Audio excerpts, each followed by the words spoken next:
Assalamualaikum warahmatullahi wabarakatuh. Halo semuanya, kembali lagi dengan saya Windy Aisyah Putri. Saya dari kelas 10 TJKT 1. Nah, di sini pada pertemuan kali ini saya akan membahas tentang materi lab setup. Nah, di sini saya masuk pada bab 14 ya, teman-teman. Nah, kalian tahu nggak sih apa saja yang akan kita bahas pada materi ini? Nah, teman-teman, yang akan kita bahas pada materi ini, kalian bisa lihat di sini ada beberapa materi yang akan kita bahas. Nah, yang pertama itu adalah pengenalan topologi, lalu yang kedua install Ubuntu desktop, lalu yang ketiga install Ubuntu server, yang keempat cloning Debian, lalu yang kelima setup topologi, lalu yang keenam atau yang terakhir itu adalah konfigurasi RAM VM ya teman-teman. Nah, kita langsung saja masuk ke materi yang pertama yaitu pengenalan topologi. Nah, teman-teman, di sini ada gambar topologi ya, teman-teman. Nah, di dalam topologi ini kita itu mempunyai yang namanya internet. Dan ini itu internet yang kita punya itu akan otomatis terhubung ke dalam host OS atau ke dalam laptop kita. Kemudian host OS ini itu akan terhubung ke dalam router Debian ataupun bisa disebut dengan Debian CLI ya, teman-teman. Nah, jadi nanti itu kita juga akan belajar cara menginstal dan kemudian dari Debian ini akan terhubung ke client Ubuntu atau merupakan Ubuntu desktop. Dan dari Ubuntu desktop ini kita itu akan terhubung ke dalam internal network dan dari internal network ini kita akan terhubung ke dalam Debian server dan Ubuntu server juga akan terhubung ya teman-teman. Jadi yang akan kita butuhkan atau yang akan kita gunakan ada 3 jenis teman-teman. Nah, 3 jenis itu apa saja sih? Nah, jadi ketiga jenis itu adalah yang pertama Debian server, yang kedua Ubuntu server, dan yang ketiga itu Ubuntu desktop ya teman-teman. Oke, mungkin itu saja. Kita bisa lanjut ke materi yang berikutnya. Oke teman-teman, di sini kita sudah masuk ke dalam materi yang kedua yaitu install Ubuntu desktop. Nah, di sini untuk install Ubuntu desktop, kalau kalian belum punya file ISO-nya, kalian bisa menuju ke Google Chrome atau ke pencarian lainnya ya teman-teman. Nah, di sini kalian bisa ketikkan perintah download Ubuntu desktop ya teman-teman. Kemudian kalian bisa enter. Nah, di sini kalian bisa pilih yang download Ubuntu desktop ini. Kalian bisa klik. Nah, jadi tampilannya akan seperti ini ya teman-teman. Nah, di sini kalian bisa scroll ke bawah, lalu kalian bisa klik yang tanda download ini. Nah, di sini jika kalian mendownload itu akan otomatis terdownload ya teman-teman. Nah, di sini kalian bisa melihat di sini. Nah, di sini itu otomatis akan terdownload ya teman-teman. Nah, berhubung saya sudah mendownload, jadi tidak perlu untuk melanjutkannya ya teman-teman. Di sini kita bisa close. Nah, selanjutnya kalian bisa menuju ke VirtualBox. Nah, di sini kalian bisa klik tanda new ini. Kemudian kalian bebas ingin menamai apa ya teman-teman. Di sini saya akan menamainya yaitu Ubuntu desktop ya teman-teman. Selanjutnya, Itu kalian bisa masukkan file ISO yang sudah kalian download tadi. Nah, berhubung saya sudah menginstalnya, jadi tidak perlu untuk menginstal ulang.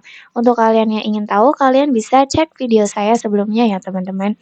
Nah, selanjutnya kita bisa lanjut ke materi yang berikutnya. Oke teman-teman, di sini kita masuk pada materi yang ketiga yaitu install Ubuntu server. Jadi sama ya teman-teman, jika kalian belum mempunyai file ISO-nya, kalian bisa menuju ke Google pencarian atau pencarian lainnya. Di sini saya masuk ke dalam Chrome.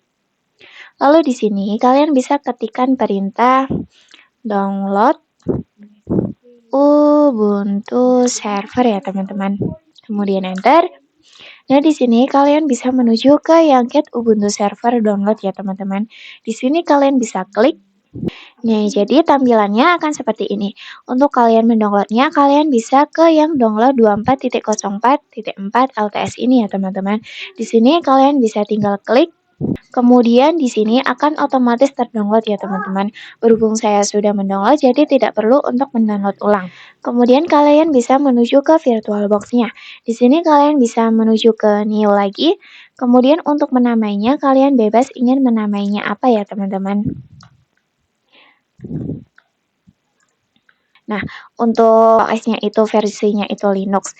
Nah, berhubung saya sudah menginstalnya, jadi tidak perlu untuk install ulang. Untuk kalian yang ingin tahu juga, kalian bisa cek video saya sebelumnya ya teman-teman.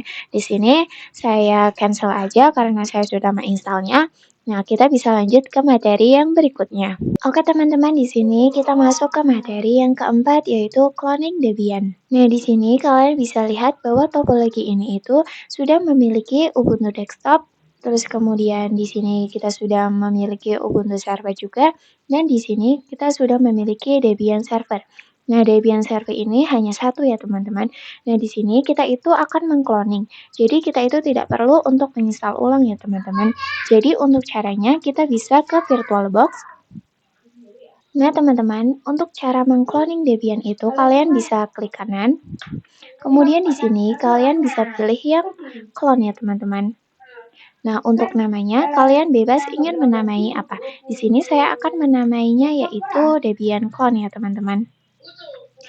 Nah, di sini kalian bisa pilih kalian itu mau menaruh file ini itu di mana ya teman-teman. Nah, di sini saya akan menaruh filenya itu di Debian CLI saja, kemudian pilih folder. Nah, untuk lantai IP-nya itu saya full clone saja ya teman-teman. Kemudian di sini kalian bisa finish saja. Dan di sini kita itu akan menunggu sampai ininya itu selesai ya teman-teman.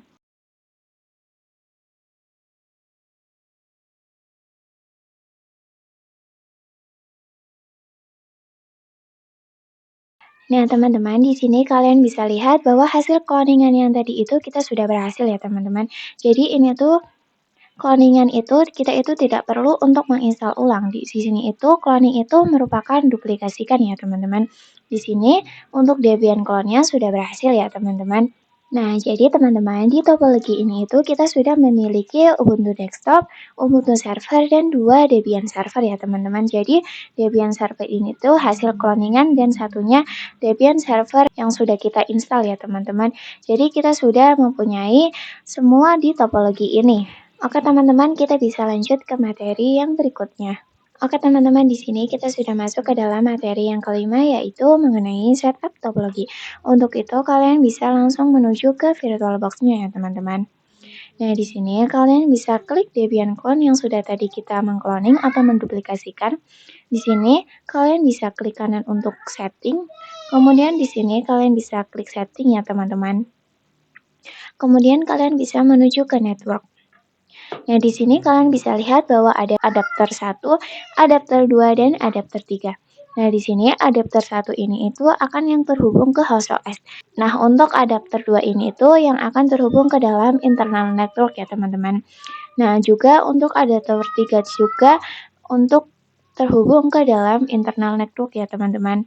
Di sini kalian bisa klik adapter satunya, kemudian kalian bisa lihat bahwa defaultnya ini itu ATEX2-nya itu NAT ya teman-teman. Di sini kalian bisa ganti menjadi host only adapter ya teman-teman. Di sini kemudian kalian bisa menuju ke adapter 2.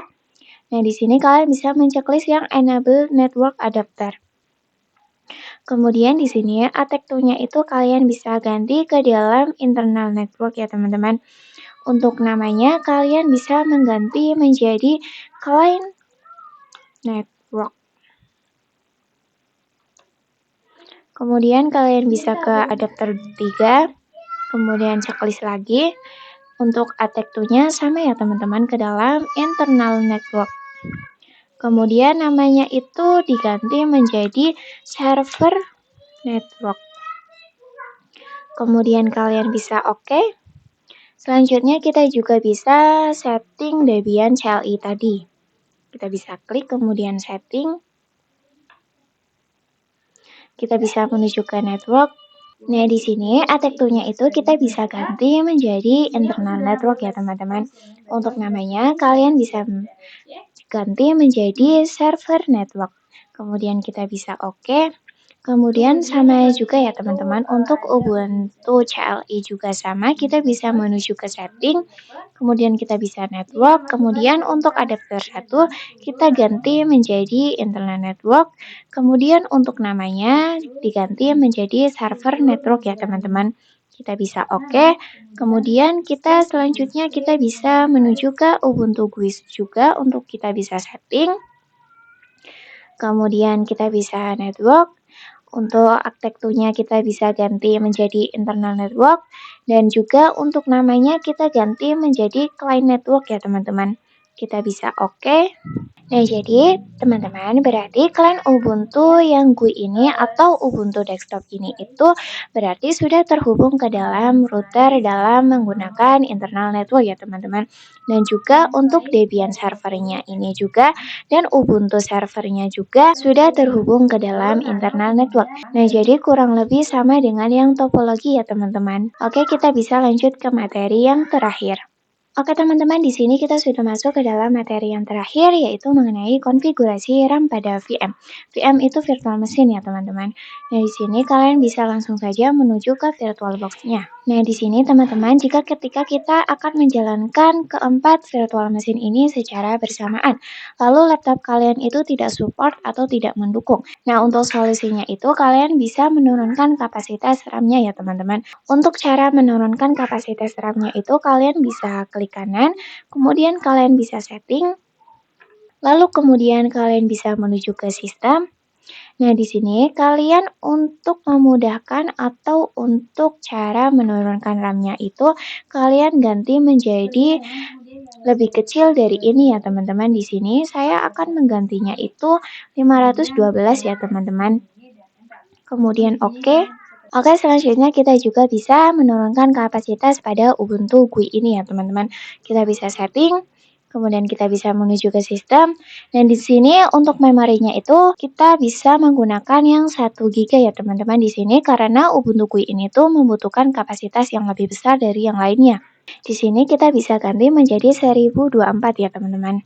Di sini kita bisa klik OK, kemudian kita bisa lanjut setting ke Ubuntu CLI ini. Sama ya teman-teman, kita menggunakan yang 512. Kita bisa oke, kemudian kita bisa lanjut ke Debian clone-nya. Kemudian kita bisa menuju ke sistem.